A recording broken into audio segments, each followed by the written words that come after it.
العظيم أعوذ بالله من الشيطان الرجيم يا أيها الذين آمنوا اتقوا الله حق تقاته ولا تموتن إلا وأنتم مسلمون. Wahai orang-orang yang beriman, bertakwalah kepada Allah dengan takwa yang semestinya, dan janganlah kalian mati melainkan tetap sebagai seorang muslim. Wa tazawwadu fa inna khairaz zadi taqwa. Berbekallah kalian, maka sebaik-baik bekal adalah takwa.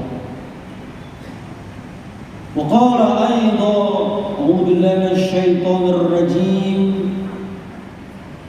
wasta'inu bis-sabri was-shalah wa innaha lakabiratun illa 'alal khashi'in alladzina yazunnuna annahum mulaqu rabbihim wa annahum ilaihi raji'un. Minta tolonglah kepada Allah dengan sabar dan sholat.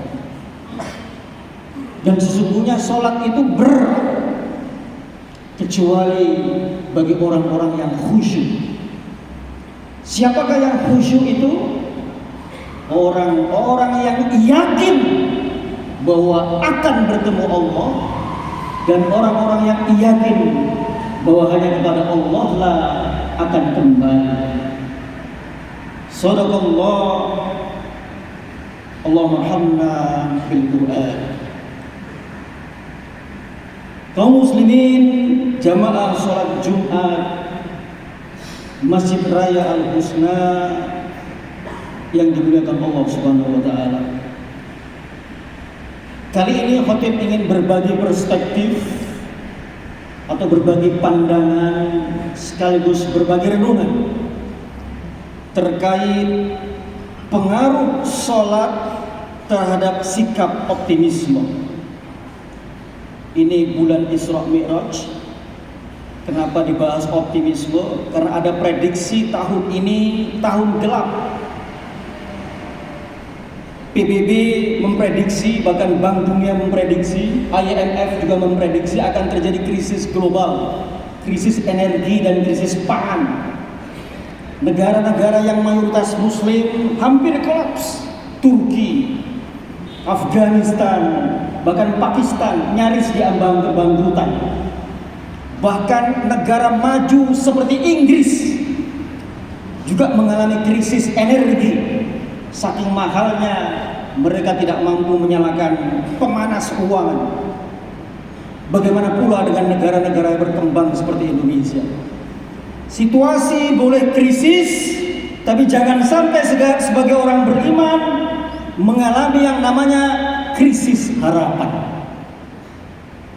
Pantang bagi seorang beriman putus asa terhadap berbagai macam tragedi, krisis, turbulensi politik maupun ekonomi. Pantang. Bahasa sederhananya, pantang lempar handuk.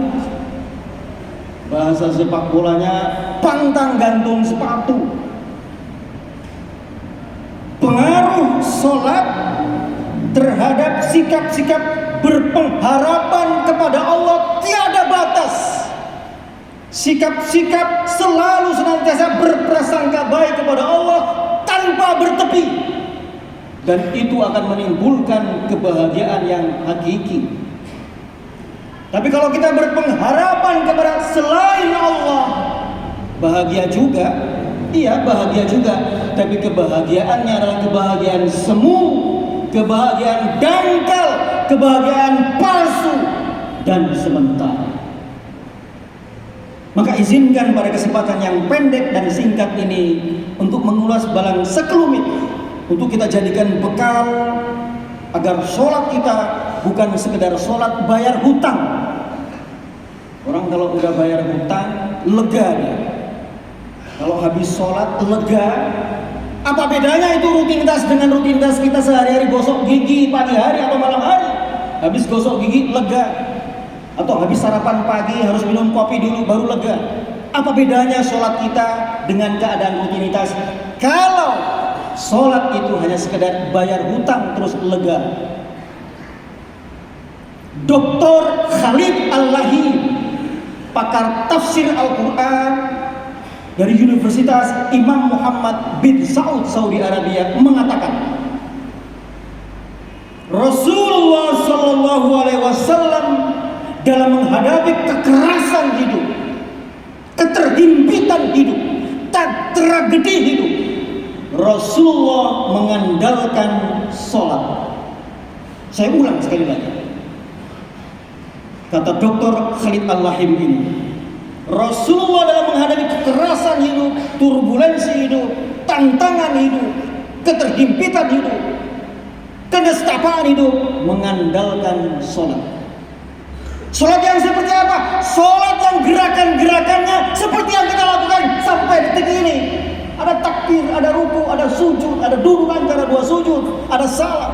Sama persis. Tapi mengapa sholat Rasulullah dan sahabatnya demikian efektif meraih kemenangan demi kemenangan ketimbang sholat-sholat kita yang lembek, yang tidak membuat kita optimis, membuat kita terus-menerus untuk memperbaiki diri. Ini yang akan kita coba sekelumit membahasnya sebagai bekal. Kaum muslimin yang terhormat, saya akan ungkapkan kenapa Rasulullah, ada 3 bukti kenapa Rasulullah tak pernah putus asa, tak pernah pesimis sedetik pun.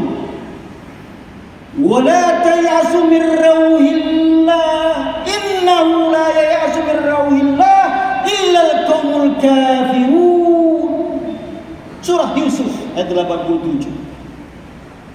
Ketika Yakub menasihati anak-anaknya untuk mencari Yusuf, janganlah kalian berputus asa dari rahmat Allah. Karena sesungguhnya yang berputus asa dari rahmat Allah hanyalah orang-orang kafir. Di ayat yang lain, illad dallun, orang-orang yang berputus asa itu pesimis terhadap Allah, buruk sangka kepada Allah, hanyalah orang-orang yang sesat.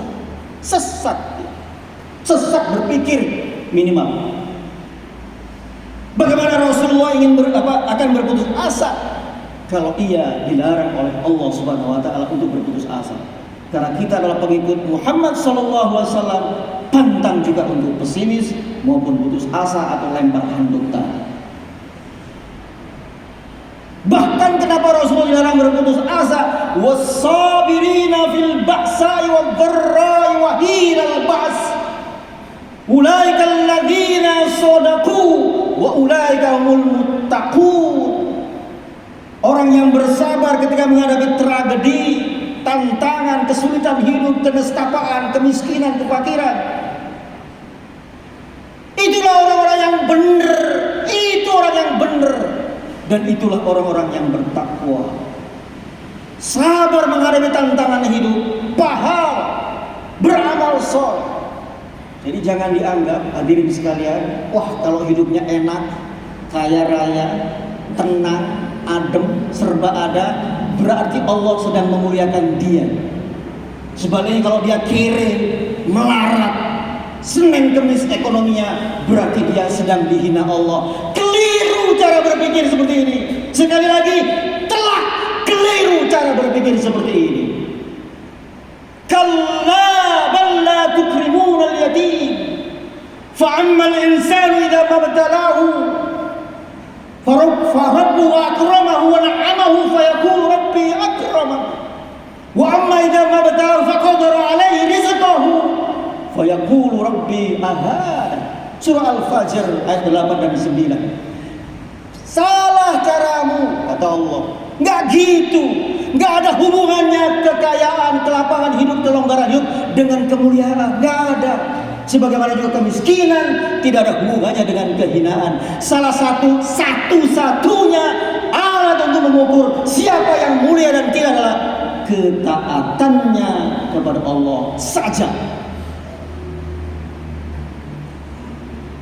Itulah Islam mengajarkan kepada kita tidak boleh minder berhadapan dengan orang-orang yang bangsawan atau serba ada. Dan itu juga diajarkan kepada kita siapa kaum muslimin yang sedang dalam keadaan di atas untuk tidak menganggap enteng orang-orang yang sedang melarat. Sebab kemuliaan seseorang tidak ditentukan oleh kaya dan miskin, tapi ditentukan oleh ketaatannya kepada Allah Subhanahu wa taala. Satu, selesai. Salat punya pengaruh yang dahsyat untuk menumbuhkan optimisme. Apa buktinya? Bukti pertama, peristiwa Taif. Kita tahu Rasulullah diusir dari Mekah. Sebelum hijrah ke Madinah, Rasulullah mampir dulu ke Taif dengan harapan Taif itu sekitar 1 jam dari kota Mekah, daerah yang sejuk kayak puncak kalau di sini. Berharap kaum Taif menerima dakwah Rasulullah SAW. Perkiraan Rasulullah meleset, bukan disambut tapi disambit, dilempari sampai berdarah kaki Rasulullah. Turun malaikat gunung menawarkan jasa kepada Rasulullah atas siksaan kaum Taif ini. Bahasa sekarangnya, izin ya Rasul, bagaimana kalau kedua gunung yang mengapit kota Mekah ini ku hempaskan kepada orang-orang yang telah mengusir dan menyiksa. Kalau kita mungkin jawab, iya, hancurin aja. Rasulullah jangankan berkata ya, Rasulullah malah berdoa, saya masih berharap anak cucu keturunannya yang akan menerima risalahku. Optimisme Rasulullah tidak berhilang hari, tidak berbilang pekan, tidak berbilang bulan, tidak berbilang tahun. Optimisme Rasulullah berbilang 1 generasi ke depan, 30 tahun dan 60 tahun ke depan. Ajaran optimisme mana lagi yang kita akan ambil, hadirin sekalian, selain ajaran sikap-sikap berpengharapan yang telah dicontohkan oleh Rasulullah SAW. 1, Taif. Bukti yang kedua kenapa Rasulullah selalu berpengharapan kepada Allah Subhanahu wa taala, ada peristiwa Gua Thur. Ketika Rasulullah keluar dari kota Mekah, bersembunyi dulu di Gua Thur, sekitar 30 menit dari kota Mekah. Gua itu kecil. Ketika Rasulullah bersembunyi, kalau saja orang kafir Quraisy yang sudah menghunus pedang itu nunduk saja kepalanya, maka Rasulullah akan ketahuan dan akan ketangkep dan akan dibunuh. Abu Bakar sudah keringat dingin. Dikisahkan di dalam surah At-Taubah ayat 8 dikatakan Abu Bakar ketakutan. Tapi Rasulullah mengatakan, la tahzan, innallaha ma'ana. Jangan khawatir, jangan takut, sesungguhnya Allah bersama kita. Bahkan Rasulullah menambahkan, wahai Abu Bakar, bagaimana kalau kita ini pihak berdua, lalu pihak ketiganya Allah? Bagaimana kalau kita ada di gua ini, kita berdua, kita dua pihak, tapi pihak ketiganya itu Allah Subhanahu wa taala. Itu hiburan Rasulullah Abu Bakar, bahwa optimisme dalam keadaan kesulitan tidak ada kata berhenti, tidak ada kata kabus untuk dijalankan. Kaum muslimin yang berbahagia. 2, peristiwa Gua Thur membuktikan dalam keterhimpitan hidup Rasulullah tetap berpengharapan kepada Allah Subhanahu wa taala. Cuma ada yang bertanya, iya Pak, kita kan udah sholat ini tiap hari, tapi kenapa masih sering takut, masih sering sedih Pak? Sholatnya Rasulullah bukan sholat ecek-ecek, bukan sekedar sholat. Sholatnya Rasulullah wa tabattal ilahi tabtila, Al-Muzammil ayat 8. Dan beribadahlah kepada Tuhanmu dengan sepenuh hati, wa tabattal ilaihi tabtila. Kenapa ada kata-kata tabtila?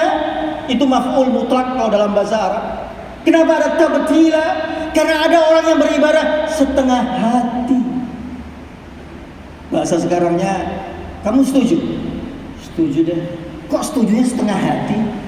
Karena ada setuju yang setengah hati dan ada setuju yang sepenuh hati. Maka ada ibadah yang setengah hati, ada ibadah yang sepenuh hati. Ibadah sholat yang mampu mempengaruhi optimisme kita adalah ibadah yang sepenuh hati. Surah Toha mengatakan, aqimus shalah li dzikri. Tegakkanlah salat untuk mengingatku. Setelah takbir kita masih ingat Allah. Setelah Al-Fatihah masih ingat Allah. Begitu baca surah, urusan kantor diingat. Ruku, urusan rumah tangga diingat. Sujud, urusan tetek bengek diingat. Padahal aqimus shalah li dzikri. Pantas kalau kehidupan kita lembek karena sholat kita juga lembek. Tidak sepenuh hati. Wa tabattal ilahi tabtila. Karena memang Al-Quran mengatakan sholat itu berat. Wasta'inu bis sabri was shalah wa innaha lakabiratun. Minta tolonglah dengan sabar dan sholat. Sesungguhnya sholat berat. Sama dengan soal syukur. Syukur itu berat. Makanya orang yang pintar bersyukur sedikit jumlahnya. Kita tidak ingin menjadi kaum yang setengah-setengah di dalam sholat, tapi kaum yang sepenuh hati mendirikan sholat. Kenapa? Agar optimisme tetap tumbuh. Yang terakhir kaum muslimin yang terhormat, peristiwa Hudaybiyah adalah bukti bahwa Rasulullah tak memberi ruang untuk pesimis. Perjanjian Hudaybiyah itu merugikan kaum muslimin. Orang kafir yang ke Madinah nggak boleh, harus dipulangin. Orang Madinah yang ke Mekah nggak boleh dipulangin. Banyak merugikan. Tapi Rasulullah mengatakan kepada sahabatnya, Ana Abdullah walam yudiya'ani. Saya ini hamba Allah dan Allah tidak akan mengecewakanku, kata Rasulullah SAW. Tiga bukti ini kaum muslimin yang terhormat dapatlah disimpulkan bahwa ajaran Islam melarang keras umat kaum berimannya untuk gantung handuk atau lempar handuk atau putus asa seterhimpit apapun kehidupan kita. Akhir-akhir ini tidak gampang hidup di tanah air ini. Kabarnya jutaan orang di PHK. Siapa yang bilang bahwa PHK itu manis? Pahit. Siapa yang bilang dipecat itu manis? Pahit. Tapi kan tidak mungkin hidup itu mulus-mulus terus. Kalau kita mengharapkan hidup hanya mulus terus seperti jalan di atas karpet merah, itu sama mengharapkan dengan matahari untuk terbit terus, jangan pernah terbenam. Mustahil. Matahari terbit dan terbenam di sore hari. Itu sunnatullah. Barakallahu li wa lakum. Innallaha ghafurur rahim.